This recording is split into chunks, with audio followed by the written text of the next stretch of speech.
ဝေဒနာနုပါဒနာပဲခေါ်နော်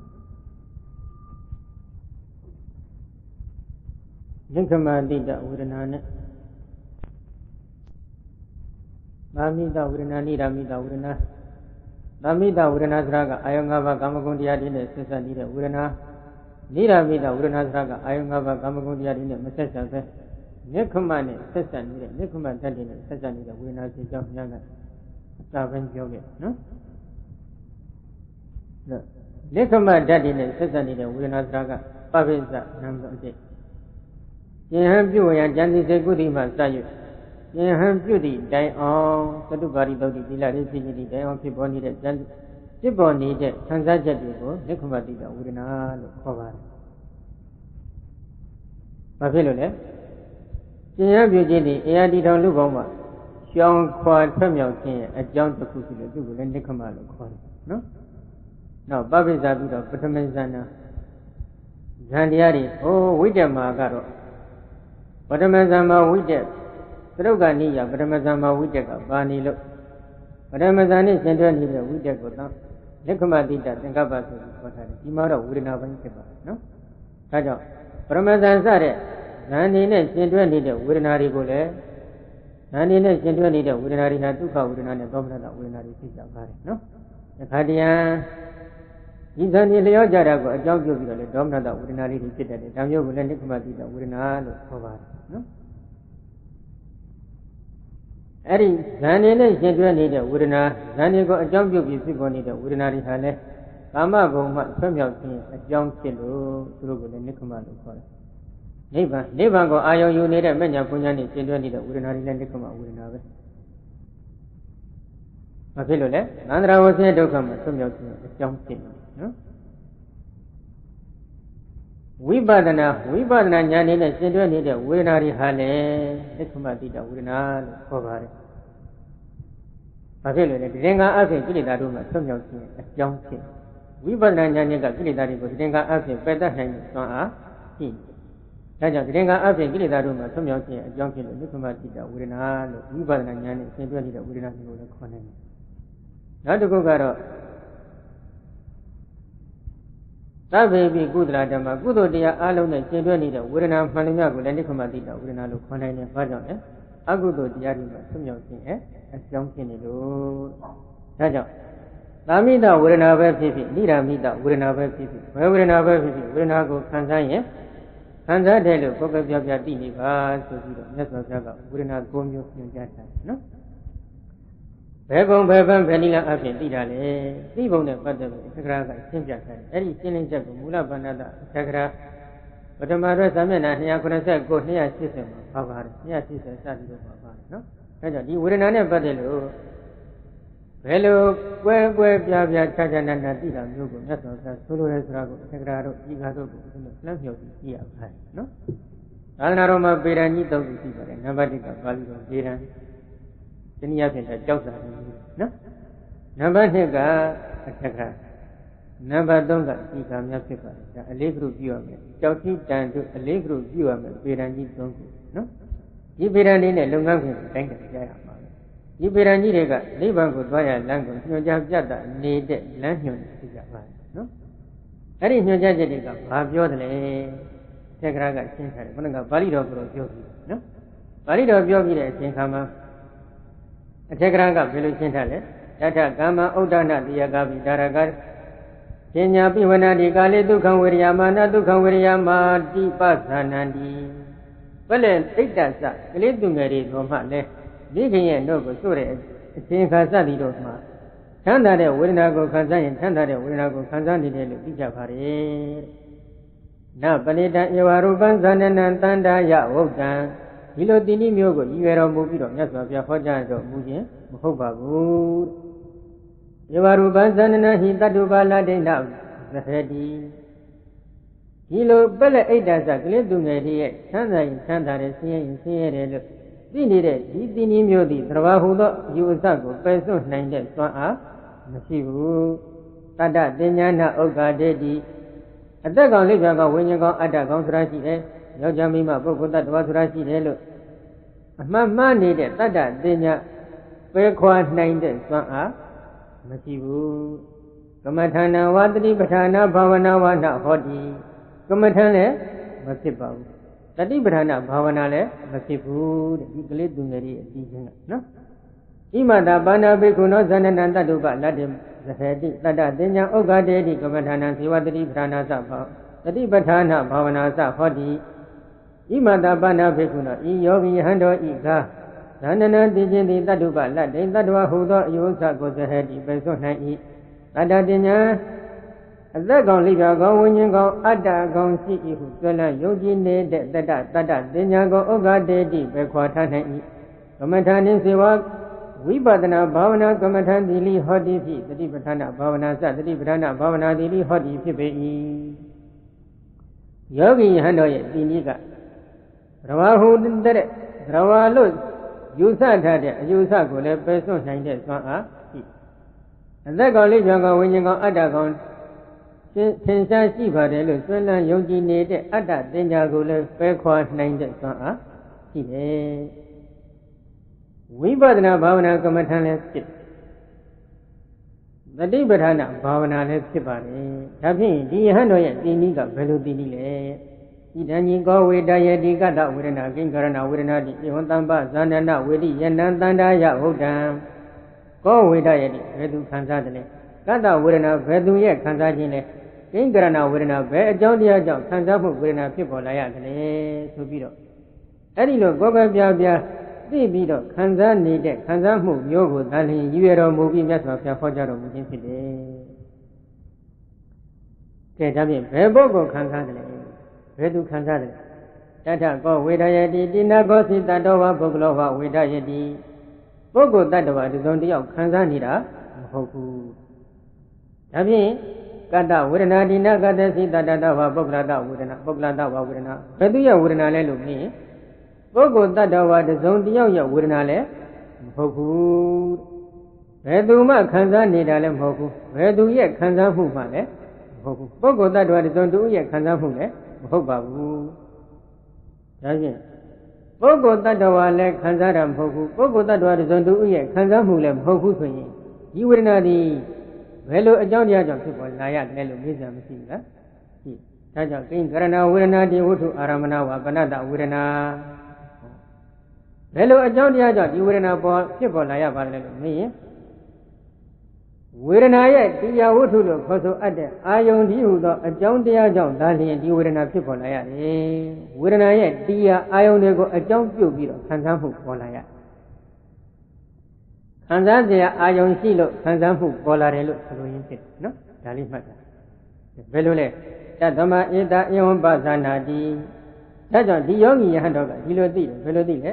Dan tu kadi na wudu aramana kadawa wedana wa wedaya di. Dabana wedana boleh ubadaya hawirya midiora mada hodi di jadama toja ida itu yogi hendak diga itu bahasa di kuat biasa dile i. Yogi hendak ada belu di le. Dan tu kadi na wudu todo tu kau wedana sa di doye dia wudu cedo aramana ayongo. Dan tu kadi na wudu todo tu kau wedana sa di doye dia wudu cedo ayongo aramana kadawa ayong piye. Wedana di belakang wedaya di kansa ye di. Todo duka sadi doye. Duka wedana, ubaka wedana kau wedana di. Dia wudu lo kau ada ayong nego ayong piu biro dahli wedana kata kansa ni dah. Pokok tadawa di zon dia kansa ni dalam pokok. Ini pokok tadawa di zon dia ya kansa pun dalam pokok. Ayong ko kansa dia ayong ko ajang piu biro wedana kata kansa ni deh. Bilo cinta. Tapi wedana kata kansa kata bilo meja sila. Pokok no. Kansa mu boleh nyata lo selalu ini sebab. Wedana kata kansa dia suraga. Kansa ni dia pokok tadawa di zon tu usia mesure ada warat mati cina oh. Kansa ni dia. Pokok tadawa di zon tu usura mesti bu wedana kata kansa ni dah lo bilo cina oh selesai jual lagi sana. Kalau kansa boleh tu boleh tu cepat lah. Macam tu bi kansa mu cepat lah ya le lo ni. Kansa dia ayong ko ajang piu biro kansa boleh boleh lo bilo selalu ni nasi, no? Kansa ni dia pokok tadawa di cina pokok, no? ဒါဖြင့်တံပါဏဝေဒနာဘုဒ္ဓထိုဝေဒနာဤဖြစ်ခြင်းကိုဥပါဒယအစွဲပြု၍အဟံဝေရယမိတိငါခံစား၏ဟု၍ဟောရမတ္တံခေါ်ယုံမျှသည်သားလင်ဟောတိဖြစ်ဣတိယေဝံဤသို့လျင်ပဇာနာတိကွယ်ကွယ်ပြပြသည်၏ခံစားစရာအာယုံကိုအာယုံယူပြီးတော့ခံစားမှုဝေဒနာလေးပေါ်လာခံစားမှုဝေဒနာလေးပေါ်လာတာကိုသာလျင်ငါခံစားတယ်လို့လောကဝဟရအဖြစ်ပြောနေခြင်းသာဖြစ်တယ်တကယ်တော့ခံစားနေတဲ့ပုဂ္ဂိုလ်တ attva ဆိုတာတစုံတူမရှိပါဘူးခံစားစရာအာယုံကိုအကြောင်းပြုပြီးခံစားမှုဝေဒနာလေးပေါ်လာတာလေးသာဖြစ်တယ်လို့ဒီလိုဆိုလို့တယ်နော်ကဲကောင်းပြီဧဝံဝေဒနာဘဝထောအာရမဏကတ္တဝဝေဒနာယဝေဒယတိတိတန်လက်ခန္တောဣတဒုက္ခဝေဒနာဝေရယမိတိပသနာတိတိဝေဒိတဘောဧဝံဤသို့လျင်ဝေဒနာကဝဝေဒနာတိသာလျင်ဝဋ္ထုံဝေဒနာရဲ့တရားအာယုံကိုအာရမဏကတ္တဝအာယုံပြု၍ဝေဒနာဝဝေဒနာတိသာလျင်ဝေဒယတိတိခံစား၍နေ၏ဟု၍နံလေခန္တောကောင်းသောပိုင်ချမ်းမှတ်သားလျက်ရှိသောဧတဧသောဤယောဂီခန္တောသည်ဒုက္ခဝေဒနာဝေရယမိတိဒုက္ခဝေဒနာကိုခံစား၏ဟု၍ပဇာနာတိတိကွယ်ကွယ်ပြပြသည်ဟု၍ဝိရိဒဘောတိယ၏ဒုက္ခဝေဒနာကိုခံစားရင်ဒုက္ခဝေဒနာကိုခံစားတယ်လို့ကွယ်ကွယ်ပြပြသိတယ်ဆိုတာဘယ်လိုဟာလဲခံစားစရာဝေဒနာရဲ့တရားအာယုံကိုအာယုံပြုတ်ပြီးတော့ခံစားမှုဝေဒနာလေးဖြစ်နေတယ်လို့ကောင်းစွာပိုင်းခြားမှတ်သားတတ်ရင်တဲ့ဒုက္ခဝေဒနာကိုခံစားရင်ဒုက္ခဝေဒနာကိုခံစားနေတယ်လို့သိတယ်ဒုက္ခဝေဒနာကိုခံစားရင်ဒုက္ခဝေဒနာကိုခံစားနေတယ်လို့သိတယ်ဥပ္ပခဝေဒနာကိုခံစားရင်လည်းဥပ္ပခဝေဒနာကိုခံစားနေတယ်လို့သိပြီးညီပါတယ်ဆိုပြီးဒီလိုရှင်းထားတယ်နော်ဆိုလိုရင်းလေးကဘာလဲခံစားစရာအာယုံကိုအာယုံပြုပြီးခံစားစရာအာယုံကြောင့်ခံစားမှုဝေဒနာလေးပေါ်နေတယ်လို့ဒီလိုပိုင်းခြားမှတ်သားတတ်ရရှုတတ်ရခံစားစရာအာယုံကြောင့်ခံစားမှုပေါ်လာတယ်အာယုံကြောင့်ခံစားမှုဖြစ်ပေါ်နေတယ်လို့ကောင်းမွန်စွာသိရဒီလောက်သိအောင်နဲ့လုံလောက်ကလားမလုံလောက်ဘူးနော်ပြီးတော့ဆက်ပြောမယ်သို့တော့လူရင်းကတော့ဝေဒနာနုပါဒနာရှုမယ်ဆိုလို့ရှိရင်တော့ခံစားစရာအာယုံကြောင့်ခံစားမှုဖြစ်ပေါ်နေတယ်ဆိုတာကိုတော့ကိုယ်ပဲပြပြသိရသိပုံနဲ့ပတ်သက်လို့သုံးလေးတစ်ခုထောက်ပြထားတဲ့အထက်ကဆရာတော်ကသာသနာတော်မှာမှတ်တမ်းတင်ထားတဲ့အာဇာနည်ပုဂ္ဂိုလ်ရဲ့သုံးလေးပဲနော်စိတ်တလပပတိအညတရောထေရောဝိဟာစိတ်တလတောင်ကျောင်းဆိုတာကတော့ဟန္တာမထေရီအဆက်ဆက်သတင်းသုံးနေထိုင်သွားတဲ့နာမည်ကြီးတောရကျောင်းတိုက်ကြီးတစ်ခုဖြစ်ပါတယ်ဒီဟိုကျောင်းနော်အဲ့ဒီစိတ်တလတောင်ကျောင်းမှာသတင်းသုံးသွားတဲ့မထေမြတ်ကြီးတစ်ပါးလိုပဲဆိုပြီးတော့သူကထုံးလေးထောက်ပြထားဘယ်လိုလဲဆိုတော့ဒီရောကိရအဖဒုက္ခကာလေဘလဝဝေဒနာယနိထုနံတော့အပရပရံပရိဝတ္တတိဤရာတစ္ဆေစကားကြားရဘုဒ္ဓိကတဘုရားအစဉ်ဆက်ပြောဆိုတဲ့စကားလေးကြားရတာကိုကြည့်ရတယ်လို့သုံးတိုက်နော်ဒီရောမထေကြီးဒီအဖဒုက္ခကာလေမကြမ်းမာယအချိန်ခါကာလ၌ဘလဝဝေဒနာယပြင်းထန်တဲ့ခံစားမှုဝေဒနာဖြင့်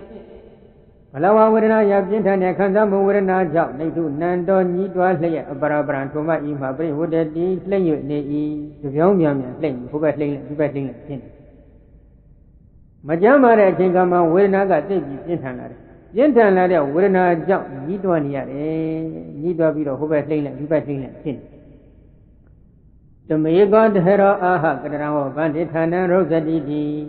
တန်ထုံမထေကြီးကိုဧကောတဟရောပြုစုနေတဲ့ယဟန်ငယ်တစ်ပါးကအာဟလျှောက်ထား၏အနတ်မှာပြုစုနေတဲ့ယဟန်တော်လေးတစ်ပါးကဒီမထေမြတ်ကြီးကိုလျှောက်ထားကြည့်ဘယ်လိုလျှောက်ထားလဲကတရံဟောဗန္တိဌာနံရုဇတိဗန္တိရှင်ဖျားဟောအရှင်ဖျားတို့၏ကတရံဌာနံအဘယ်မြည်တဲ့အရာဌာနသည်ရုဇတိနာကျင်ကြိုက်ခဲ၍နေပါသနည်းအရှင်ဖျားမှာဘယ်နေရာကနာကျင်ကြိုက်ခဲနေတာလဲဒီလိုမေးမြန်းလျှောက်ထားကြည့်အဲ့ဒီလိုလျှောက်ထားကြည့်လိုက်တဲ့အချိန်ခါမှာမထေမြတ်ကြီးကဘာပြန်ဖြစ်လဲအာဟုသောပါတိယကရုဇနဌာနနာမှာနတ္တိအာဟုသောငါချင်းပါတိယကရုဇနဌာနနာမှာနာကျင်ကြိုက်ခဲနေတဲ့နေရာတိကြမြည်သည်နတ္တိမရှိပေနာကျင်ကြိုက်ခဲနေတဲ့နေရာဆိုတာသိတာမရှိဘူးဒါဖြင့်ဝေဒနာရှုတော့မဲ့ယောဂီပုဂ္ဂိုလ်ဒီဘယ်နေရာကနာပါတယ်လို့သိနေသေးရင်စံချိန်ရှိမလားမမီသေးဘူးဒါတကယ်ကြီးသဘောပေါက်ဖို့နော်နာကျင်ကြိုက်ခဲနေတဲ့နေရာသိတာမရှိပါဘူးမထေကြီးပြန်ဖြေတာပဲဘာဖြစ်လို့လဲသူကဝေဒနာနုပါဒနာကိုကြောင်းကျင်စွာရှုထားပြီးတဲ့မထေမြတ်ကြီးဟန္တာမဖြစ်သေးတာတကြကာလလေးမှာဝေဒနာကအပြင်းထန်ကုလို့မကြမ်းပါတဲ့ယောဂကအပြင်းထန်နှိမ့်ဆက်လန်းလို့သူက လိမ့်ဆက်တဲ့ဓာတ်ချက်ကြောင့်ဒီဝေဒနာရဲ့ပြင်းထန်မှုကြောင့်ရေးတွားပြီးတော့ဟိုဘက်လှိမ့်လိုက်ဒီဘက်လှိမ့်လိုက်လှိမ့်နေရတဲ့မထေကြီးဒီလမ်းကိုသူကအကျဉ်းများစွာရှောက်နေတဲ့မထေကြီးဖြစ်ပါနော်နာကျင်ကြက်ခဲနေတဲ့နေရာသိတာမရှိပါဘူးဒါဖြင့်ပေါင်းကနားတယ်ပြမကနားတယ်ခါးကနားတယ်လက်ကနားတယ်ဒီလိုသိနေသေးရင်ဝေဒနာနုပါဒနာစံချိန်ပြီမလားမမီသေးဘူးဘာဖြစ်လို့လဲပြီးတော့မှပြောမယ်ဝဋ္ထုံအာရမဏကတဝဝေဒနာဝဝေဒယတိဝဋ္ထုံဝေဒနာရဲ့တရားဖြစ်တဲ့အာယုံကိုအာရမဏကတဝအာယုံပြု၍ဝေဒနာဝခံစားမှုဝေဒနာကဒါလျှင်ဝေဒယတိခံစား၍နေပေ၏ဝေဒနာရဲ့တရားဝတ္ထုဖြစ်တဲ့အာယုံလေးကိုအာယုံပြုပြီးတော့ခံစားတတ်တဲ့ဝေဒနာလေးကပဲခံစားနေတာပါ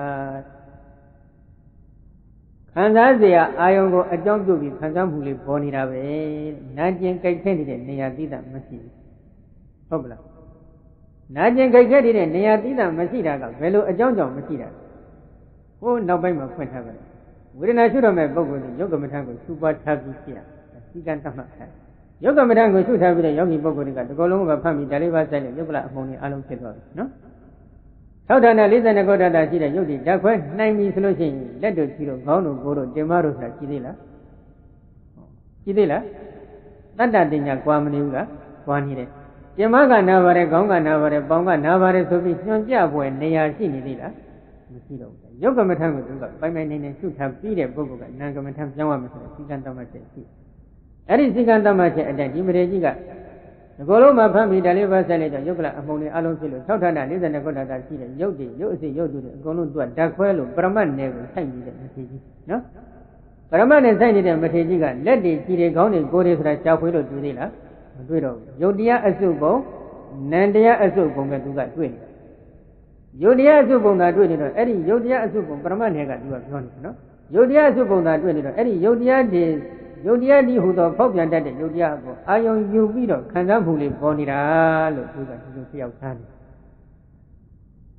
နာကျင်ကြိုက်ခဲတဲ့ဝေဒနာလေးဖြစ်ပေါ်လောက်တဲ့အာယုံ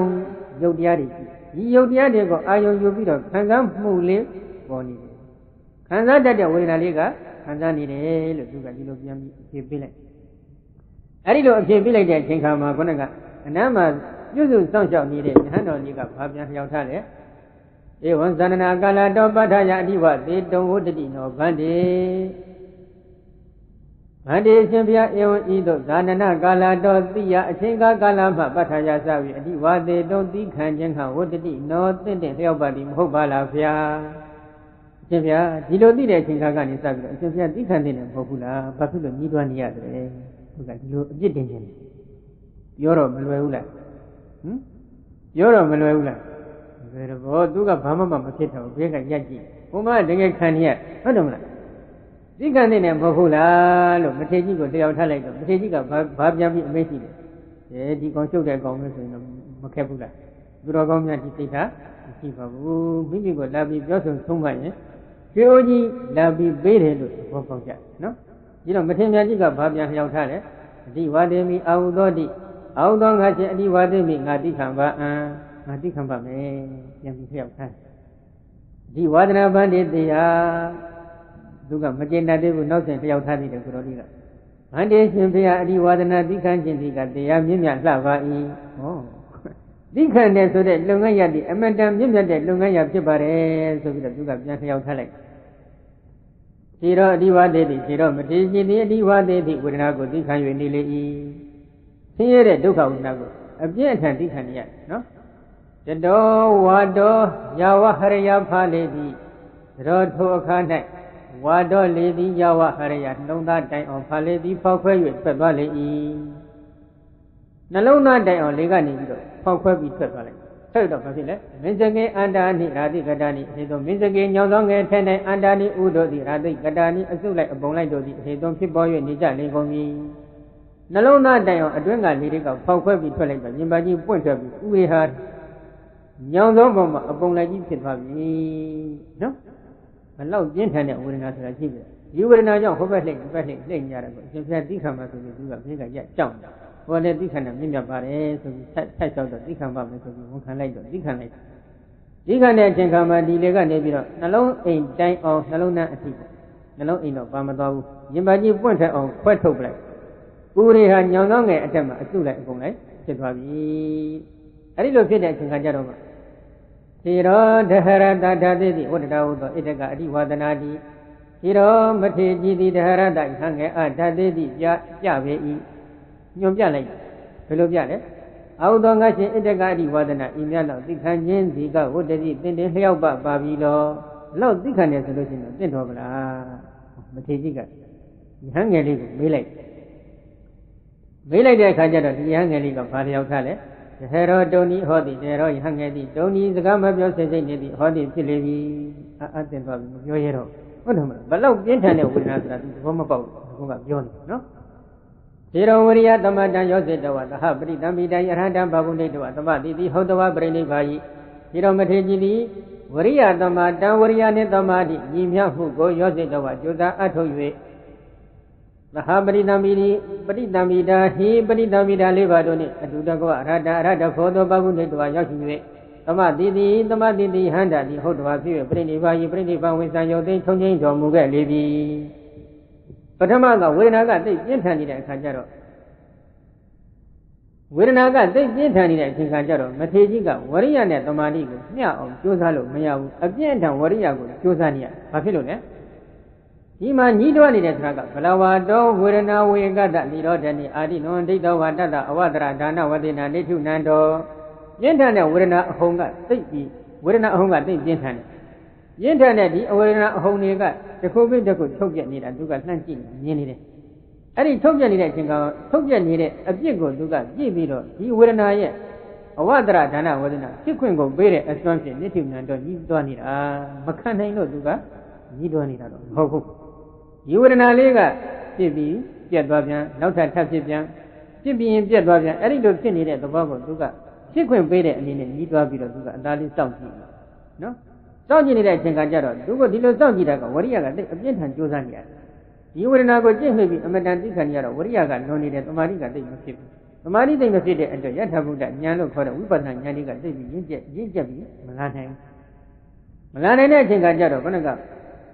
ဦးရေပေါက်ထွက်သွားလောက်အောင်ဗိုက်ကြီးကွက်ထွက်ပြီးလေကဖောက်ခွဲလိုက်တဲ့အခါကျတော့အပြင်းအထန်ကြိတ်နှိပ်ပြီးတော့သိခံနေရတဲ့ဝရိယရော့ကျသွားတယ်သိပြီးဒီခါမှာနာကျင်ကြိုက်ထွက်မှုရော့သွားတဲ့အချိန်ကလေးမှာဝရိယကသိပြီးဒီဝေဒနာအတွက်အပြင်းထန်ကြိုးစားဖို့မလိုတော့ဝရိယနည်းနည်းလေးလျှော့ပြီးတော့သမာဓိကိုပြင်ပြီးထူထောင်လိုက်တဲ့အခါဝရိယနဲ့သမာဓိညှသွားတဲ့အချိန်ကကြတော့မှယုတ်တိနန်းတွေကိုသိသိပြီးတော့အနိစ္စဒုက္ခအနတ္တလက္ခဏာရေးသုံးတန်တင်ပြီးဝိပဿနာဘာဝနာကမ္မဋ္ဌာန်းစီးပြန်တော်မူရာဝိပဿနာကမ္မဋ္ဌာန်းစီးပြန်လိုက်တဲ့အချိန်ကမှပရိသမိတာ၄ပါးနဲ့ကိုအရဟတဖို့ကိုစိုက်သွားတယ်စိုက်တယ်ပြီးတော့ပြိဋိဘံဆံသွားတယ်နော်အဲ့တော့ဒီမှာကတော့သူကသမတိတိဝါရသမတိတိဆိုပြီးတော့လုံဖွင့်ထားတယ်ဝါရသမတိတိဆိုတာကဘာလဲလို့ပြီးတော့သစ္စာဝခဏဝါရတအနန္တရဝါရိပြိဋိဘံဤအထောသောတပတိမဲ့ညာရတယ်ဘုံညာရတယ်ရပြီးတဲ့အချိန်ခါမှာ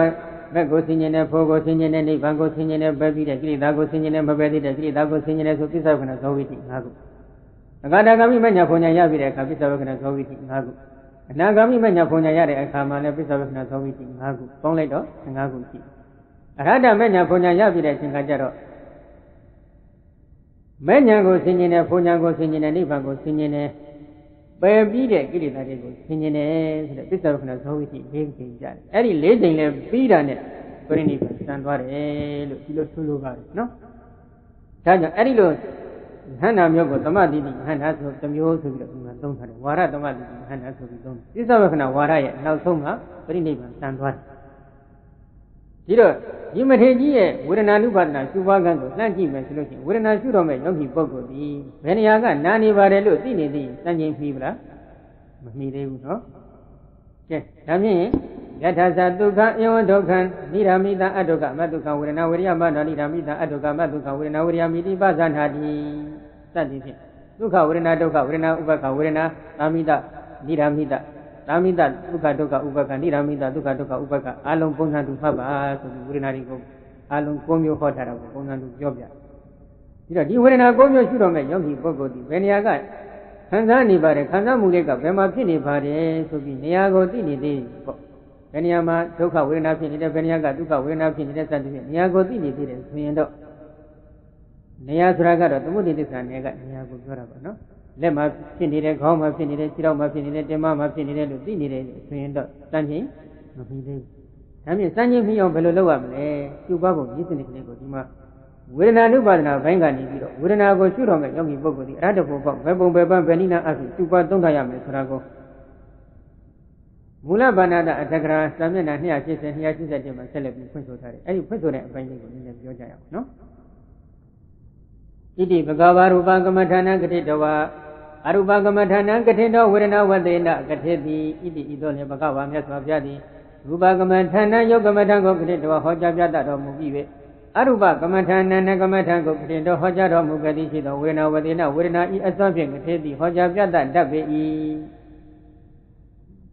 ဒီတတိပဒနာသုတ်တံကိုဟောစဉ်လေးပြန်ကြည့်ပါနော်ကာယ ानु ပဒနာတတိပဒနာယုတ်ကမ္မထာရှုခွက်ကိုဥတည်ပြီးဘုရားဟောခဲ့နော်ယုတ်ကမ္မထာတက်တဲ့ရှုုံနဲ့မညာဘုံညာကနိဗ္ဗာန်ကဘယ်လိုမှမရနိုင်တဲ့အတွက်နာကမ္မထာကိုတော့ပြောင်းရှုရတော့နာကမ္မထာပြောင်းရှုတဲ့အပိုင်းမှာရေပုံရအဖြစ်မြတ်စွာဘုရားဒီဝေဒနာကြီးအစွမ်းဖြင့်ဟောတတ်တယ်ရေပုံရစိကံလို့ဖတ်ပါနော်ကဲအဲ့ဒီစိကံလေးနဲ့ပတ်သက်ပြီးသက္ကရာကဆက်ဖွင့်ထားတာလေးနည်းနည်းဖတ်ပြမယ်ဒုဝိဒဟိကမ္မထာနရူပကမ္မထာနိသအရူပကမ္မထာနိသကမ္မထာ2မျိုးရှိတယ်တဲ့ယုတ်ကမ္မထာနာကမ္မထာဆိုပြီး2မျိုးရှိတယ်သမထနယ်မှာကမ္မထာဘယ်နှမျိုးရှိလဲကမ္မထာ40ရှိနော်သမာဓိထူထောင်တဲ့အပိုင်းသမထနယ်မှာကမ္မထာဘယ်နှမျိုးရှိလဲကမ္မထာ40ဝိပဿနာနယ်ကုလာပြီဆိုလို့ရှိရင်ကမ္မထာဘယ်နှမျိုးရှိလဲ2မျိုး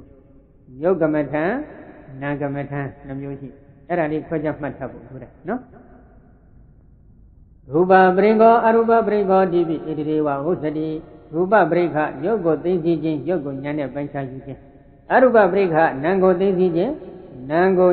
ဉာဏ်ဖြင့်ပိုင်းခြားယူခြင်းဆိုပြီးဒီလိုလဲသုံးတယ်အတူတူပဲလို့ဖတ်ပါယုတ်ကမ္မထံကိုရူပပရိခနာမ်ကမ္မထံကိုအရူပပရိခလို့ဒီလိုလဲခေါ်တယ်နော်တထဘဂဝါရူပကမ္မထာနံကထင်တော်သင်္ခေပမနတိကာရဝတိနဝါဝိထာရမနတိကာရဝတိနဝါသရုဒ္ဓတောဘာဝဌာနံကထေတိတထထိုယုတ်ကမ္မထာနံကမ္မထာ2မျိုးတို့တွင်ဘဂဝါမြတ်စွာဘုရားသည်ရူပကမ္မထာနံယုတ်ကမ္မထာကိုကထင်တော်ဟောကြားပြတာဆွဆုံးမတော်မူခဲ့သည်ရှိသောသင်္ခေပမနတိကာရဝတိနဝါအကျဉ်နှလုံးသွင်း၏အစွမ်းအဖြင့်တော်၎င်း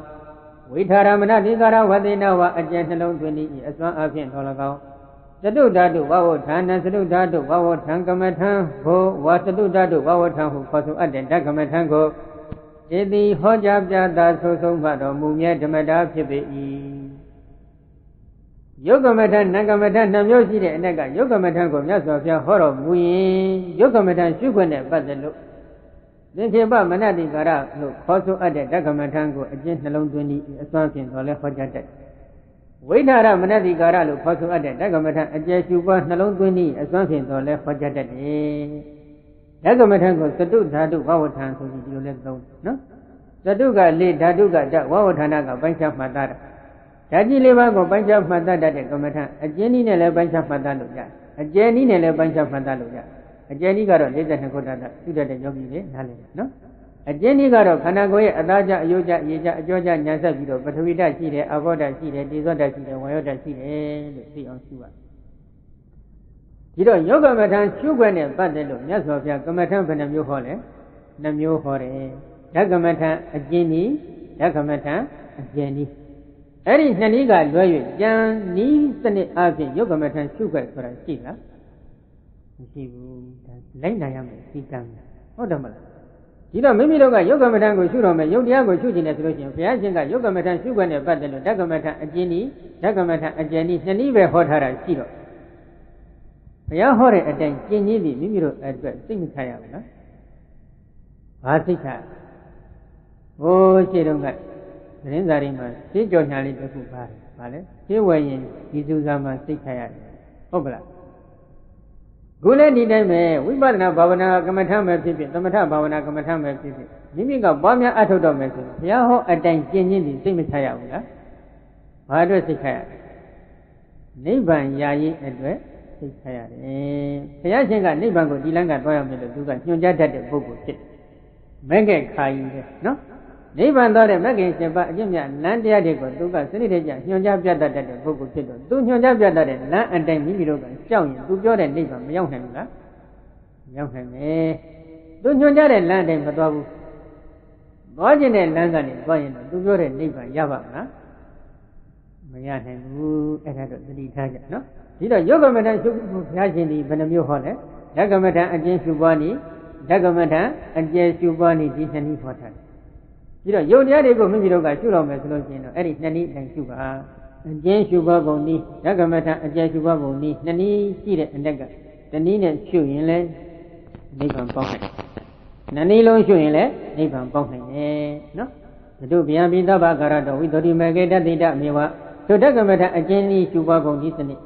တို့ဓကမထအကျယ်ရှုပွားပုံနည်းစနစ်အကျဉ်းရာအလုံးကိုဝိသုဒ္ဓိမေမှာဖွင့်ဆိုထားပြီးဖြစ်ပါတယ်အဲ့ဒီမှာပြန်ကြည့်ပါဒါဖြင့်ဓကမထအကျဉ်းရှုပွားနည်းကိုသိကျင်နေဆိုရင်ဝိသုဒ္ဓိမေအထက်ကရာမှာညွှန်ကြားတဲ့အတိုင်းရှုဖို့ဓကမထအကျဉ်းနည်းရှုပွားပုံသိကျင်နေဆိုရင်လည်းဝိသုဒ္ဓိမေအထက်ကရာမှာညွှန်ကြားထားတဲ့နည်းစနစ်အတိုင်းရှုပါလို့ပြီးတော့ဖွင့်ဆိုထားတယ်နော်ကဲဒါကယောဂမထရှုခွင့်နဲ့ပတ်သက်ရင်ဓကမထအကျဉ်းနည်းဓကမထအကျဉ်းနည်းဆိုပြီးရှုခွင့်ဘယ်နှမျိုးရှိလဲနှမျိုးပဲရှိ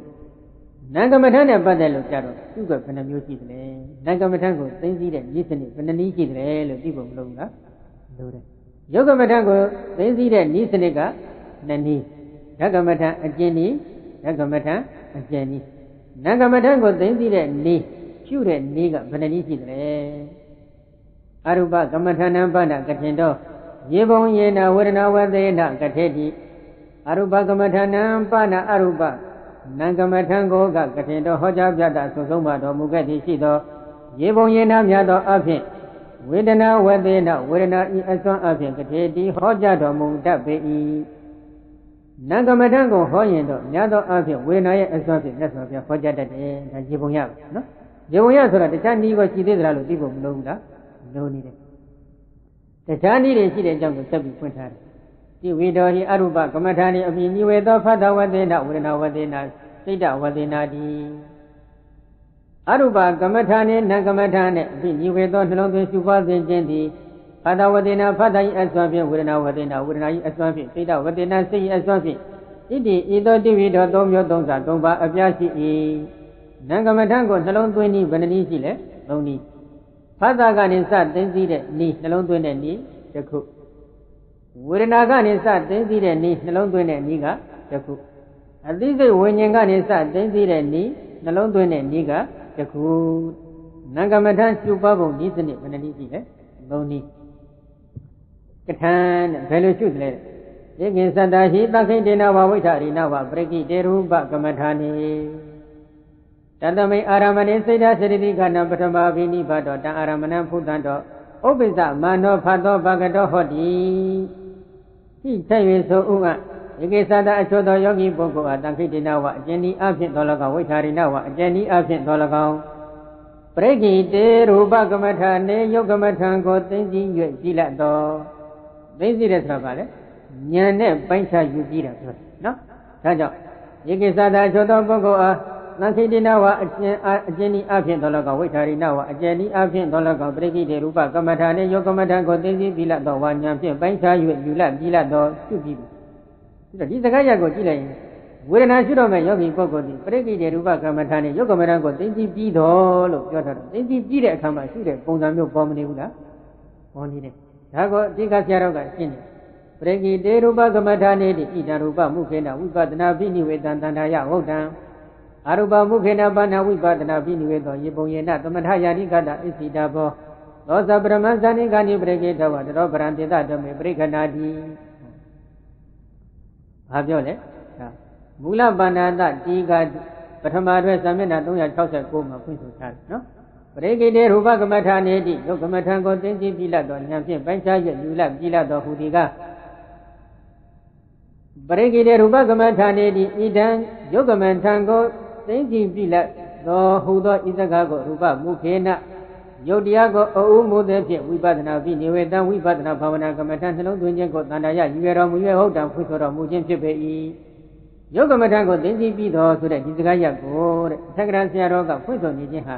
ယုတ်တရားကိုအဥမူပြီးတော့ဝိပဿနာနှလုံးသွင်းခြင်းကိုယူရတော်မူပြီးဖွင့်ဆိုနေခြင်းဖြစ်တယ်ယုတ်တရားကိုအဥမူတယ်တာပြောတာနော်ယုတ်ကိုတက်တက်ရှုတာပြောတာမဟုတ်ဘူးယုတ်တရားကိုဥတည်ပြီးတော့မှနောက်မှနာမ်ကိုရှုဒါကိုယုတ်တရားကိုအဥမူပြီးတော့ဝိပဿနာနှလုံးသွင်းတယ်လို့ပြောတာ အဲ့ဒီရုပ်တရားကိုဥမှုပြီးနှလုံးသွင်းတဲ့ပုဂ္ဂိုလ်ကိုရည်ရွယ်ပြီးတော့ရုပ်ကိုသိသိပြီးလာတော့လို့ဒီလိုဖွင့်ထားတာပါတဲ့အရူပမုခေနပန္နဝိပဿနာပိနိဝေသောအရူပမုခေနနန္တရားကိုဥမှုသွင်းဖြင့်ဝိပဿနာပိနိဝေသောဝိပဿနာနှလုံးသွင်းရှုပွားခြင်းကိုရေပုံရေနာများသောအဖြစ်သမထယာနိကတသမထယာနိကပုဂ္ဂိုလ်အိစိတဘအလိုရှိရပေ၏နံကမထကနေစပြီးတော့ဝိပဿနာနှလုံးသွင်းတဲ့ဤစနစ်ကတော့ရေပုံရအဖြစ်သမထယာနိကပုဂ္ဂိုလ်ကိုသာအလိုရှိရပါတယ်ဒါဖြင့်မိမိကသမထယာနိကပုဂ္ဂိုလ်မဟုတ်ဘူးသုဒ္ဓဝိပဿနာယာနိကပုဂ္ဂိုလ်ဖြစ်ခဲ့မယ်ဆိုရင်ဘာကနေစရှိရမလဲယုတ်ကနေစသိရှိရသုဒ္ဓဝိပဿနာယာနိကပုဂ္ဂိုလ်ဖြစ်ခဲ့ရင်ယုတ်ကနေစသိရှိရမယ်ဆိုတော့ယုတ်ကိုသိသိတော့မယ်ဆိုလို့ရှိရင်ယုတ်ကမထံရှုဘက်ကိုမြတ်စွာဘုရားဘယ်နည်းဟောလဲနှစ်နည်းဓကမထံအကျဉ်းနည်းဓကမထံအကျဉ်းနည်းနှစ်နည်းတစ်နည်းနဲ့ရှုဒါပဲရှိအဲ့ဒီလိုရှုပြီးမှနာမ်ကိုပြောင်းရမယ်အကယ်၍နာမ်ကနေစသိသိကျင်တယ်ဆိုရင်တော့မိမိကဘယ်လိုပုဂ္ဂိုလ်မျိုးဖြစ်ရမလဲရေပုံရစီကံအဖြစ်နဲ့သူကမမထယာနိကပုဂ္ဂိုလ်ဖြစ်ရမယ်နာမ်ကမ္မဋ္ဌာန်းကနေစပြီးတော့ဝိပဿနာဘာဝနာကမ္မဋ္ဌာန်းကိုနှလုံးသွင်းခြင်းနဲ့ဆိုရင်ထိုပုဂ္ဂိုလ်ဒီဘယ်လိုပုဂ္ဂိုလ်မျိုးဖြစ်ရမလဲမမထယာနိကပုဂ္ဂိုလ်ဖြစ်ဒါရေပုံရရေပုံရလို့လည်းဒီကဆရာတော်ကရှင်းထားပါတယ်အဲ့တော့ဒီရေပုံရဆိုတာကိုကစီကံကိုမလိုက်နာပဲနဲ့ကိုကဘာသမထမှလည်းမထူတော်မူဘာတမာတိမှလည်းမရှိပဲနဲ့နာကမ္မဋ္ဌာန်းသွားရှုမယ်ဆိုရှုကြည့်ပေါ့ရှုလို့မအောင်မြင်ဘူးဆိုလို့ရှိရင်ဒီရေပုံရစီကံလေးတွေလိုက်နာဖို့မလိုဘူးလားလိုအပ်နေတယ်နော်အဲ့တော့သမထယာနိကအဲ့ဒီပုဂ္ဂိုလ်ဒီဘာလို့ရမလဲဩဇာပထမဇာနေကာနိပရိက္ခေတောတတောပရံသေတဓမ္မေပရိက္ခဏာတိသောဇာတောသမထယာနိကပုဂ္ဂိုလ်ဒီလည်းပဲပထမရှိဥသောဇာနေကာနိဇိုင်းအင်္ဂါတရားတို့ကိုပရိက္ခေတောညာဖြင့်ပိုင်းခြားယူ၍ဝါသိသိပြီး၍တတောပရံထိုမနောင်၌သေတဓမ္မေကျွင်းတဲ့ယုတ်တရားနန္တရားတို့ကိုပရိက္ခဏာတိသိသိ၏သမထယာနိကပုဂ္ဂိုလ်ကပထမရှိဥသောဘာသိသိလဲဇိုင်းအင်္ဂါတွေကိုစသိသိနိုင်ငံကာတွေကိုသိသိပြီးတဲ့အချိန်ခါကျမှနောက်ပိုင်းကျမှကြံနေတဲ့ဇာနာတံပြုတ်တရားလို့ခေါ်ဆိုအပ်တဲ့နန္တရားတွေနဲ့ကကြံနေတဲ့နန္တရားတွေရောယုတ်တရားတွေကိုဆက်လက်ပြီးသိသိတယ်။အဲ့ဒီစီကံလေးတွေအခုလိုရိုးတည်တည်လိုက်နာဖို့လိုအပ်ပါတယ်။လုပ်ငန်းတစ်ခုလုပ်တဲ့အချိန်ခါမှာနော်။ကဲဒါကြောင့်နာကမ္မဋ္ဌာန်းကိုအခုဒီသုဒ္ဓဝိပဿနာယာနိကလမ်းကနေပြီးတော့ပဲဖြစ်ဖြစ်သို့မဟုတ်သမထယာနိကပုဂ္ဂိုလ်ကလည်းနာကမ္မဋ္ဌာန်းကနေစမသိသိခြင်းဘူးယုတ်ကမ္မဋ္ဌာန်းကနေစသိသိခြင်းလည်းမဖြစ်ဘူးလားဖြစ်တယ်သူကနှလန်းသွားလို့လားနော်ခုယုတ်ကမ္မဋ္ဌာန်းကနေစသိသိမယ်ဆိုရင်နာကမ္မဋ္ဌာန်းကိုတော့သိသိတော့အဲ့ဒီလိုသိသိမဲ့ပုဂ္ဂိုလ်ကြီးနံပါတ်1ဘာဖြစ်ရမလဲယေကိသတ္တဟိသံခိတေနဝဝိထာရိနဝပရိခိတေရူပကမ္မထာနိယေကိသတ္တအချို့သောပုဂ္ဂိုလ်အသံခိတေနဝအကျဉ်းဤအဖြစ်ထော်၎င်းဝိထာရိနဝအကျဉ်းဤအဖြစ်ထော်၎င်းပရိခိတေရူပကမ္မထာနိယုတ်ကမ္မဋ္ဌာန်းကိုသိသိပြီးဖြစ်လာတော့အကျဉ်းဤဓကမ္မထာအကျဉ်းဤဓကမ္မထအကျဉ်းဤအဲ့ဒီနှစ်နည်းတစ်နည်းနည်းဖြင့်ယုတ်ကမ္မထကိုသိသိပြီးတဲ့အခါတတ္တမေအာရမဏေထိုယုတ်တရားဒီဟုသောအာယုန်၌ယုတ်တရားတွေကိုအာယုန်ထားရမယ်အချုပ်ခံအာယုန်ထားမယ်တတ္တမေအာရမဏေထိုယုတ်တရားဒီဟုသောအာယုန်၌စိတ်ဓာတ်စေတသိက်ကနံစိတ်စေတသိက်တရားတို့ဤပထမပိနိဗ္ဗာန်တော်ရှိဥစွာကြောက်ရောက်ခြင်းဟုကြောက်ရောက်ခြင်းဟုခေါ်ဆိုအပ်သောတံအာရမဏံထိုယုတ်တရားဒီဟုသောအာယုန်ကိုဖုတ္တတော်တွေ့ထီသောအကျဉ်းအဖြစ်ဥပ္ပဇာမာနောဖြစ်ပေါ်၍လာသောဖတ်သောဖတ်တတိဘာကတော်ထင်ရှားလာသည်ဟောသည်ဖြစ်၏ယုတ်တရားတိဟုသောအာယုံဆိုတော့ယုတ်တွေကိုအာယုံအနေနဲ့ခွဲရန်ချလိုက်ရင်အာယုံဘယ်နှမျိုးရတယ်6မျိုးပြောခဲ့ပြီယူပါယုံသတ္တယုံခန္ဓာယုံရတ္တယုံဖုဒ္ဓဘာယုံဓမ္မယုံဆိုပြီးအာယုံ6မျိုးရတယ်အဲ့ဒီယုတ်တရားတိဟုသောအာယုံကိုအာယုံဘောသောစိတ်စိတ္တိရဲ့ရှေးဥကြောက်ရောက်ခြင်းသဘောလို့ခေါ်ဆိုအပ်တယ်သို့ယုတ်တရားတိဟုသောအာယုံကိုတွေ့ထီသောအကျင့်အပြင်ဖြစ်နေတဲ့ဖတ်တာလေးတချို့ယောဂီမှသင်ရှားတယ်နော်ယေကိသတ္တအာရတံအာရမဏအနုဂုဏ်တိဥပ္ပိသမာနဝေဒနာဘာကတာဟောတိတချို့ယောဂီကြတော့ထိုယုတ်တရားတိဟုသောအာယုံကိုခံစားနေတတ်တဲ့ဝေဒနာလေးသင်ရှားတယ်ယေကိသတ္တတံအာရမဏပရိကေတဝဝိဇာဏတံဥပ္ပိသမာနဝိညာဏဘာကတာဟောတိတချို့ယောဂီကြတော့ဒီယုတ်တရားတိဟုသောအာယုံကိုပိုင်းခြားပြီးယူတတ်တဲ့ပိုင်းခြားပြီးသိလျက်ဖြစ်ပေါ်နေတဲ့အသိစိတ်ဝိညာဉ်သင်ရှားတယ်ပြီးတော့ဖတ်တာထင်ရှားတဲ့ပုဂ္ဂိုလ်ရှိတယ်ဝေဒနာထင်ရှားတဲ့ပုဂ္ဂိုလ်ရှိတယ်အသိစိတ်ဝိညာဉ်ထင်ရှားတဲ့ပုဂ္ဂိုလ်ရှိတယ်နာကမ္မထပြောင်းတဲ့အချိန်ခါမှာဖတ်တာထင်ရှားတဲ့ပုဂ္ဂိုလ်ရှိတယ်ဝေဒနာထင်ရှားတဲ့ပုဂ္ဂိုလ်ရှိတယ်အသိစိတ်ဝိညာဉ်ထင်ရှားတဲ့ပုဂ္ဂိုလ်ရှိတယ်ဘယ်နှမျိုးရှိလဲ3မျိုးဖတ်တာထင်ရှားတဲ့ပုဂ္ဂိုလ်ကဖတ်တာတစ်လုံးပဲရှိရမလား ဝေဒနာထင်ရှားတဲ့ပုဂ္ဂိုလ်ကဝေဒနာလေးတစ်လုံးပဲရှိရမလားအသိစိတ်ဝိညာဉ်ထင်ရှားတဲ့ပုဂ္ဂိုလ်ကလည်းအသိစိတ်ဝိညာဉ်လေးတစ်လုံးရှိုံနဲ့ကိစ္စပြီးရောလားလို့မေးကြမရှိဘူးလားရှိလားဆိုရင်အဲ့ဒီအချက်တွေကိုအကွက်ကြကြအချက်ကြကြပြည့်ပြည့်စုံစုံအထက်ကရာဆရာတော်ကဆက်လက်ပြီးရှင်းထားပါနော်ဘယ်လိုရှင်းထားလဲတထာယတဖတ်တော်ပကတောဟောတိသောပိနကေဝလံဖတ်တော်ပါဥပိသတိယေနတတေတိဝအာရမဏအနုပမာနဝေဒနာပိဥပိသတိဉ္ဇရဏမာနတင်ညာပိဣတယမာနစေရနာပိဉ္ဇရဏမာနဝိညာဏပိဥပိသတိတိဖတ်တပိစမကေယေဝပရိက္ခဏာတိတထထိုသုံးမျိုးတို့တွင်ယတအကျဉ်ယောဂဝဆရယောဂဝဆရဟံတော်ရဲ့တဏ္ဍ၌ဖတ်တော်ဖတ်တသည်ဖကတော်ထင်ရှားလာသည်ဟောတိဖြစ်၏အဲ့ဒီထင်ရှားတဲ့ဖတ်တာထင်ရှားတဲ့ပုဂ္ဂိုလ်ဝေဒနာထင်ရှားတဲ့ပုဂ္ဂိုလ်အသိစိတ်ဝိညာဉ်ထင်ရှားတဲ့ပုဂ္ဂိုလ်သုံးမျိုးတို့တွင်ပုဂ္ဂိုလ်တဦးမှာယောဂဝဆရယန္တာတို့မှာဖတ်တာထင်ရှားပြီးထင်ရှားတယ်နော်ဖတ်တာထင်ရှားပြီးဆိုရင်ဘာလို့ရမလဲသောပိထိုယဟန်တော်သည်လည်းပဲနာကေဝလံဖတ်တော်ဝါဥပိသတိဖတ်တာတခုတည်းသာဖြစ်ပေါ်၍နေသည်ကမဟုတ်ယေနတတိထိုဖတ်တာနှင့်အတူတကဝဒေဝအာရမဏံထိုယုတ်တရားတိဟုသောအာယုံကိုပင်လင်အနုဘဝမာနခံစားတတ်သောဝေဒနာဖြင့်ဝေဒနာတရားသည်လည်းပဲဥပိသတိဖြစ်ပေါ်၍နေ၏ဉ္ဇာနနမာနပိုင်းခြားမှတ်တတ်သောတင်ညာပိတင်ညာတရားသည်လည်းပဲဥပိသတိဖြစ်ပေါ်၍နေ၏စေရိယမာန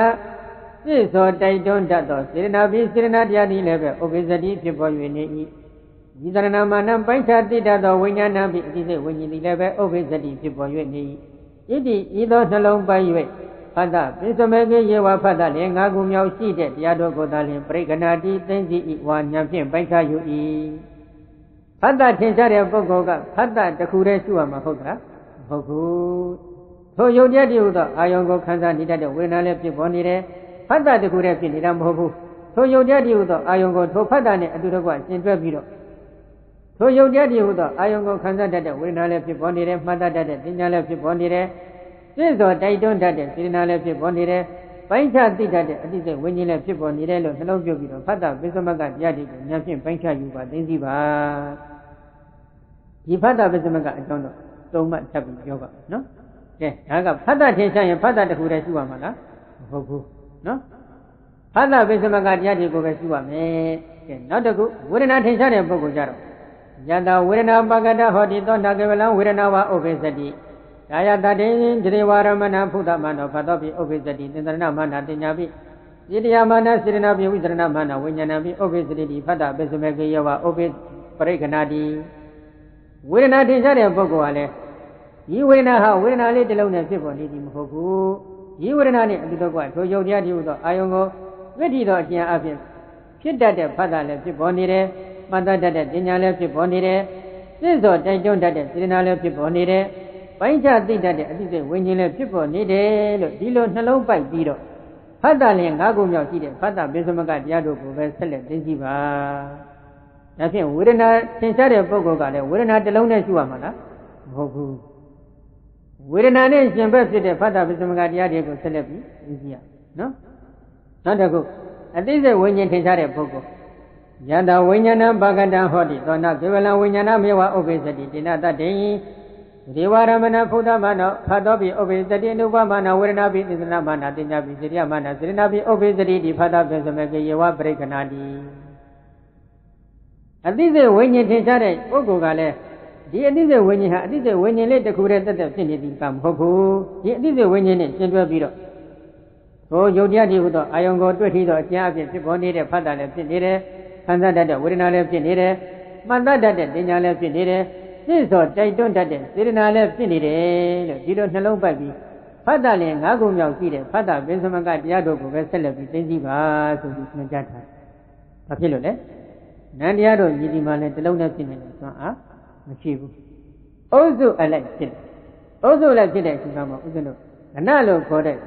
ယုံတုံးယုတ်ခဲနံတုံးနံခဲတွေကိုကျုပ်ခွဲဖြစ်စီနိုင်မှပရမတ်ကိုညာအမြင်ဆိုင်။သိတာလေးတစ်ခုတော့အတိစိတ်ကလေးတစ်ခုတော့သိနေုံနဲ့လုံလောက်မလားမလုံလောက်ဘူးခံစားတာလေးတစ်ခုတော့သိနေုံနဲ့လုံလောက်မလားမလုံလောက်ဘူးမှတ်သားတာလေးတွေ့ထိတာလေးတစ်ခုတော့သိနေုံနဲ့ကောလုံလောက်မလားမလုံလောက်ဘူးစိတ်စိတ်တွေဒီစိတ်တက္ကနာတစ်ခုအတွင်းမှာဗျိုင်းတူဖြစ်ပေါ်နေကြတော့စိတ်တက္ကနာတစ်ခုအတွင်းမှာဗျိုင်းတူဖြစ်နေတဲ့တရားတွေတဲ့က7လုံးရှိရင်7လုံး9လုံး10လုံးရှိရင်လည်း10လုံး17လုံးရှိရင်လည်း17လုံး12လုံးရှိရင်လည်း12လုံး34ရှိလည်း34စသည်ဖြင့် တလုံးစီဉာဏ်နဲ့ခွဲခြားစိတ်ဖြာပြီးသိမှကဏပြုံးကဏပြုံးမှပရမတ်ကိုဉာဏ်အမြင်ဆိုင်အဲ့ဒီလိုခွဲခြားစိတ်ဖြာသိတာမှလည်းလက္ခဏာရတ္တပစ္စုပ္ပန်ပရဋ္ဌာနီးအဖြစ်ခွဲခြားစိတ်ဖြာသိဖို့လိုပါတယ်နော်အဲ့ဒီလိုလက္ခဏာရတ္တပစ္စုပ္ပန်ပရဋ္ဌာနီးအဖြစ်စိတ်တဲ့ခဏတိုင်းမှာခွဲခြားစိတ်ဖြာပြီးသိမှမန္တလိကဏသမုဟကဏကိစ္စကဏအာရမဏကဏလို့ခေါ်ဆိုအပ်တဲ့နံကဏတွေပြိုသောရုပ်ပိုင်းမှာလည်းတဏှတိကဏသမုဟကဏကိစ္စကဏတွေရုပ်ပိုင်းမှာလည်းကလတ်တွေဓာတ်ခွဲနေမှပြိုမယ်ကလတ်တွေကိုဓာတ်ခွဲပြီးတဲ့အခါလက္ခဏာရတ္တပစ္စုပ္ပန်ပရဋ္ဌာန်အဖြစ်သိသိနိုင်မှလည်းယုတ်ကဏလို့ခေါ်ဆိုအပ်တဲ့တဏှတိကဏသမုဟကဏကိစ္စကဏ၃မျိုးပြိုသွားမယ်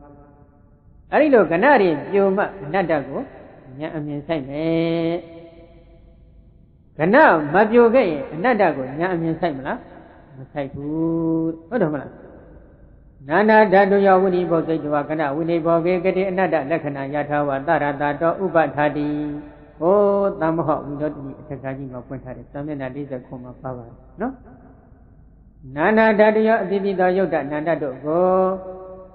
ဝိနိဘောစိတ်တဝတလုံးစီဉာဏ်ဖြင့်ခွဲခြားစိတ်ဖြာ၍ကဏဝိနိဘောခေယုတ်တုံးယုတ်ခဲနန္တုံနံကဲ့တို့ကိုဉာဏ်ဖြင့်ဖြိုခွဲဖြစ်စီခြင်းကိုကတိပြုလုပ်နိုင်ခဲ့သည်ရှိသောအနတ္တလက္ခဏာအနတ္တလက္ခဏာသည်ယထာဝတရတာတော်ဟုတ်မှန်တိုင်းသောမိမိသဘောလက္ခဏာအပြင်ဥပါထာတိယောဂဝတ္တရာပုဂ္ဂိုလ်ရဲ့အသိဉာဏ်၌သင်ရှားစွာတည်လာပေ၏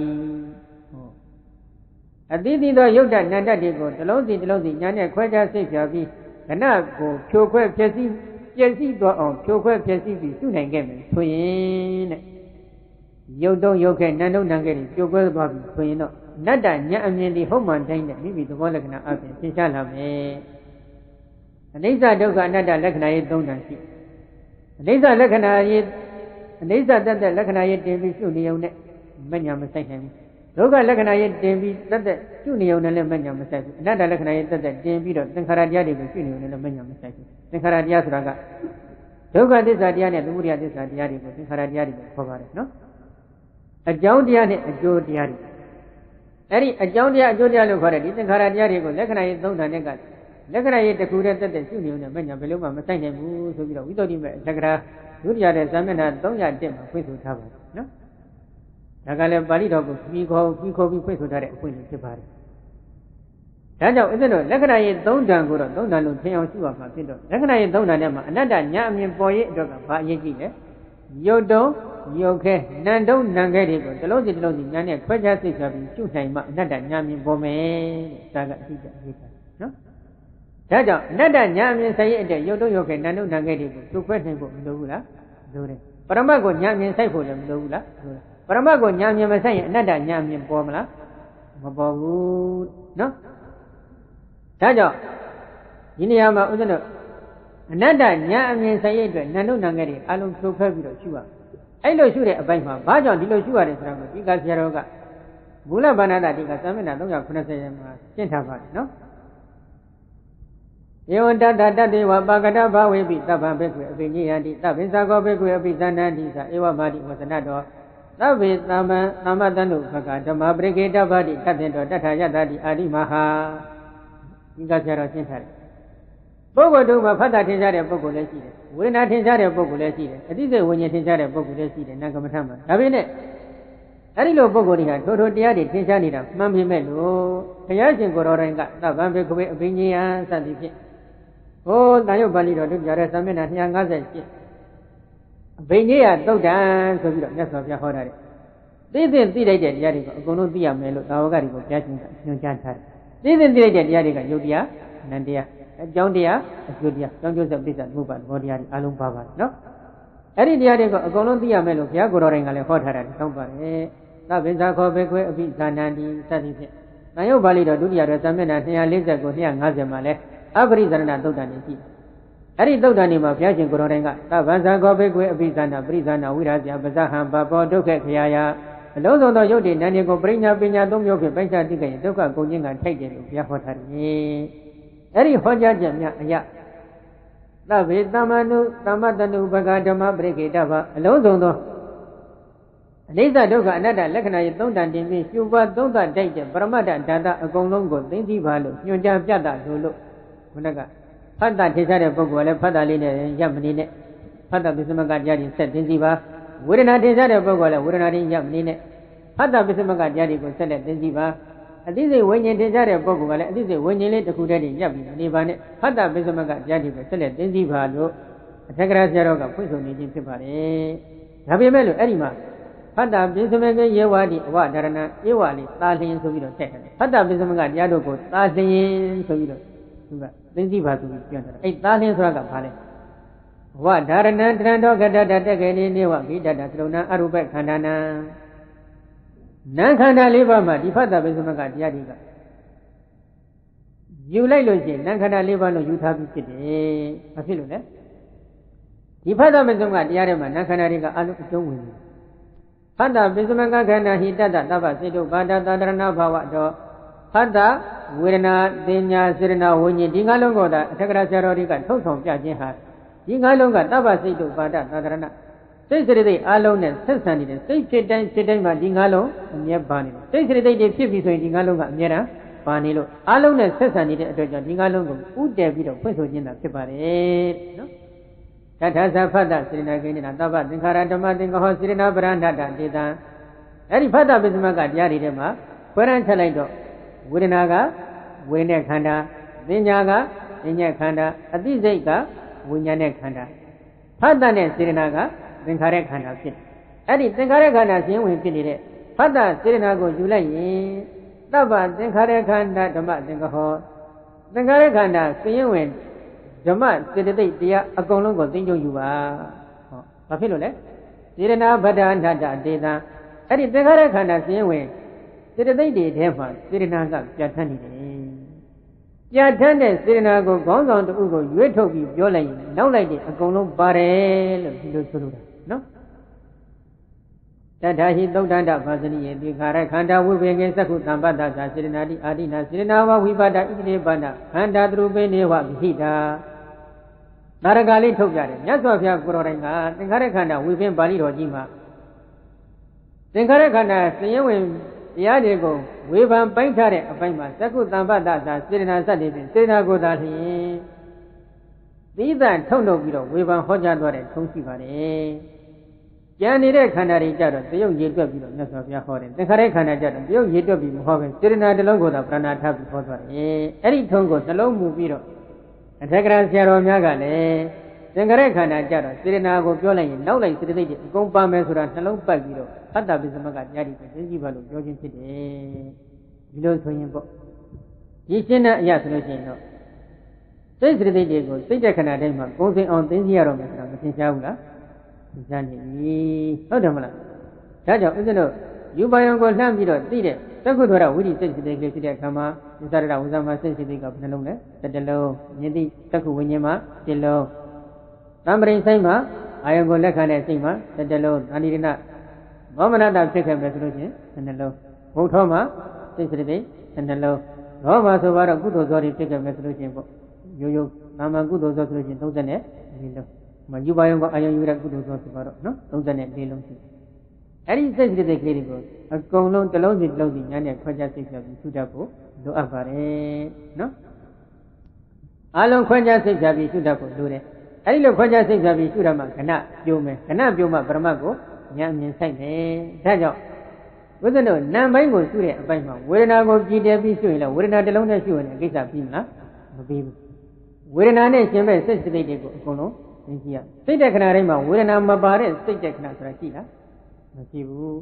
ထိုဝေဒနာဒီဒုက္ခဖြစ်ခြင်းဖြစ်မယ်ဒုက္ခဖြစ်ခြင်းဖြစ်မယ်ဥပ္ပခါဖြစ်ခြင်းဖြစ်မယ်သောမနတဖြစ်ခြင်းဖြစ်မယ်သောမနတဖြစ်ခြင်းဖြစ်မယ်ဒီလိုအမျိုးအစားသာကွာတယ်ဝေဒနာမပါတဲ့စိတ်ဆိုတာရှိလားမရှိဘူးဝေဒနာမပါတဲ့စိတ်တဲ့ခဏဆိုတာမရှိကောင်းမရှိကောင်းတော့ဝေဒနာကိုရှုတော့မဲ့ယောဂီပုဂ္ဂိုလ်ဒီဝေဒနာတစ်လုံးနဲ့ရှုနေတဲ့ကိစ္စပြီးမလားမပြီးဘူးဝေဒနာနဲ့ရှင်ဘက်စိတ်စရိတ်တွေကိုကုံစင်အောင်စိတ်တဲ့ခဏတိုင်းမှာရှုတတ်ဖို့လိုနေတယ်တစ်ချက်ဝေဒနာကိုရှုတော့မဲ့ယောဂီပုဂ္ဂိုလ်ဒီရှုဥစွာဘာကိုရှုထားပြီးဖြစ်ရမလဲယုတ်ကမ္မထံကိုရှုထားပြီးဖြစ်ရမယ်ယုတ်ကမ္မထံဆိုတာကသောဌာန52ခုဋ္ဌာရှိတဲ့ယုတ်ကလတ်တွေကိုဓာတ်ခွဲထားပြီးယုတ်ပရမတ်ကိုဆိုင်အောင်ရှုထားပြီးဖြစ်ရအဲ့ဒီစိကံလေးတွေကိုလိုက်နာပြီးတော့ရှုမယ်ဆိုတော့ဘုရားဟောတဲ့ယုတ်ဘုရားဟောတဲ့နာရှုလို့မရနိုင်ဘူးလားရနိုင်ပါတယ်ဒီစိကံတွေမလိုက်နာဘူးဘုရားဟောတဲ့ယုတ်နာသိနိုင်ပါမလားမသိနိုင်ဘူးကဲ ရုပ်တွေကိုရှုပြီးရုပ်ရှုပြီးတဲ့အချိန်ကမှနာမ်ကိုရှုတယ်ဝေဒနာကစရှုခြင်းလည်းရတယ်ဝေဒနာကစရှုလို့ရှိရင်ဝေဒနာနုပါဒနာတတိပဋ္ဌာန်လို့ခေါ်တယ်မှတ်တယ်အတိစိတ်ကနေစရှုရင်စိတ်ဓာနုပါဒနာတတိပဋ္ဌာန်ကိုပေါ်တယ်လို့ခေါ်တယ်ဖတ်တာကနေစပြီးသိသိပြီးရှုပွားမယ်ဆိုရင်ဓမ္မနုပါဒနာတတိပဋ္ဌာန်ကိုပေါ်တယ်လို့ခေါ်ပါတယ်သို့တော့ဓမ္မနုပါဒနာကနောက်ဖွင့်ထားတဲ့နည်းတွေလည်းရှိသေးတယ်နော်ဒီတော့ကြည်တယ်ထတာကကာယ ानु ပါဒနာတတိပဋ္ဌာန်ကိုကြည်တယ်လိုက်တယ်ဥတည်လိုက်တယ်ကာယ ानु ပါဒနာတတိပဋ္ဌာန်ကိုဥတည်ပြီးတော့နာမ်ပိုင်းကိုရှုတဲ့အပိုင်းမှာဝေဒနာကနေစရှုရင်ဘာနုပါဒနာတွေဝင်လဲဝေဒနာနုပါဒနာတွေဝင်တယ်ဝေဒနာတစ်လုံးနဲ့ရှုတာဟုတ်လားမဟုတ်ဘူးရှင်မဲ့စိတ်စိတ်အကုန်လုံးရှုရအသိစိတ်ကိုဥတည်ပြီးရှုလို့ရှိရင်ဘယ်အနုပါဒနာတွေဝင်သွားလဲစိတ်ဓာနုပါဒနာတွေဝင်သွားတယ်အသိစိတ်တစ်လုံးနဲ့ရှုတာဟုတ်လားမဟုတ်ဘူးရှင်မဲ့စိတ်စိတ်အကုန်လုံးရှုရဖတ်တာကိုဥတည်ပြီးရှုလိုက်ရင်ဘယ်ထက်ဝင်သွားလဲဓမ္မနုပါဒနာတွေဝင်သွားတယ်ဖတ်တာတစ်ခုတည်းရှုတာဟုတ်သလားမဟုတ်ဘူးတဲ့ကျင်မဲ့စိတ်စိတ်အကုန်လုံးပဲရှုရမယ်ဒါကြောင့်နိဗ္ဗာန်ကိုလိုလားတောင့်တနေတဲ့ယောဂီပုဂ္ဂိုလ်ကြီးမိမိတို့ကျက်စားရမယ်ကျက်စားရစကြက်လို့ခေါ်ဆိုအပ်တဲ့တတိပဌာန်၄ပါးနဲ့ကျွမ်းကျင်လိမ္မာမှုရှိဖို့လိုတယ်လို့ဘုရားဟောနေတာကြောင့်ဒီကကြီးတွေသဘောပေါက်လားသဘောပေါက်ဖို့လိုတယ်နော်တတိပဌာန်ကျင့်စဉ်ကိုကိုယ်ကကျင့်တော်မယ်တတိပဌာန်၄ပါးကိုဘယ်ပုံဘယ်ပန်းဘယ်နည်းနဲ့အဖြစ်ကျင့်ရမယ်ဆိုတာကိုကျွမ်းကျင်မှုလိမ္မာမှုမရှိရင်စနစ်တကျပုံစံမှန်ကျင့်တတ်ပါမလားမကျင့်တတ်ဘူးမကျင့်တတ်ရင်ဒီနိဗ္ဗာန်ရမလားမရနိုင်ဘူးကဲရုပ်ကိုပြည့်တယ်ပြီးတော့ရုပ်တရားတွေသိသိပြီးရုပ်တရားသိသိပြီးတဲ့အခါနာမ်ပိုင်းကိုစသိသိတဲ့အပိုင်းမှာဝေဒနာကနေစသိသိခြင်းလည်းရတယ်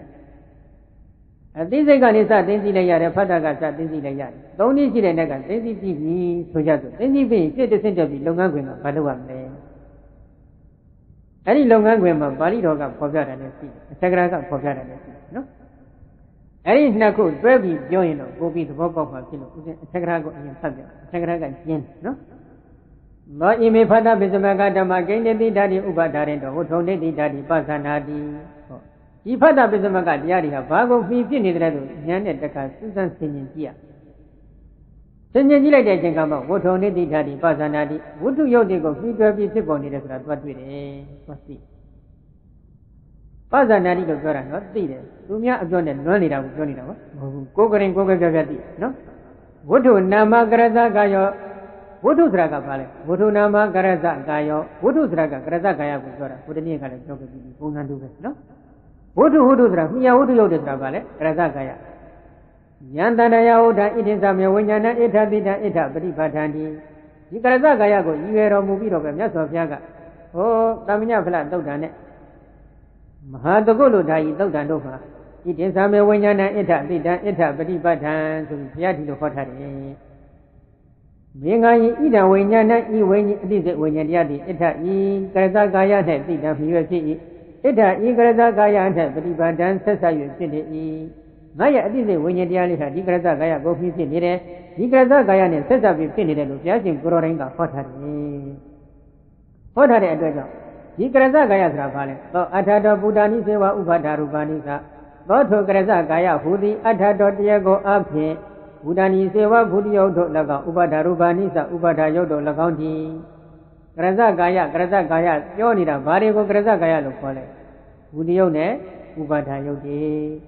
ဒီခန္ဓာကိုယ်ကြီးကိုကရဇကာယလို့ပြောတာမပြောဘူးခေါင်းကိုကရဇကာယလို့ပြောတာမပြောဘူးဝမ်းပိုက်ကိုကရဇကာယလို့ပြောတာမပြောဘူးလက်တွေခြေတွေကိုကရဇကာယလို့ပြောတာမပြောဘူးဟာလေဘုဒ္ဓယုတ်ဥပါဒယုတ်ဘုဒ္ဓယုတ်ဥပါဒယုတ်ဆိုတာကပရမတ်ဘုဒ္ဓယုတ်ဥပါဒယုတ်ပြောတာကလတ်တွေကိုဓာတ်ခွဲနိုင်လို့ကလတ်တစ်ခုတစ်ခုမှဓာတ်ခွဲနိုင်လို့ပရမတ်ကိုစိုက်နေတဲ့ဘုဒ္ဓယုတ်ဥပါဒယုတ်ပြောတာအဲ့ဒီဘုဒ္ဓယုတ်ဥပါဒယုတ်တွေကိုကရဇကာယလို့ခေါ်တယ်ဒါကြောင့်ဧဝမေထဝတ္ထုရူပံဖတ္တပိစမကနာမန္တိနာမရူပမတ္တမေဝပတ္တတိဧဝံဤသို့လျင်ဣဋ္ဌဤရာ၌ဝတ္ထုမိယဝတ္ထုယုတ်တိကရူပံယုတ်တရားတိဖတ္တပိစမကတရားတို့တိကနာမန္တတရားတိဣတိဤသို့လျင်နာမရူပမတ္တမေဝနာယုတ်မြကိုယ်တည်းပတ္တတိရှုမြည်၍နေပေ၏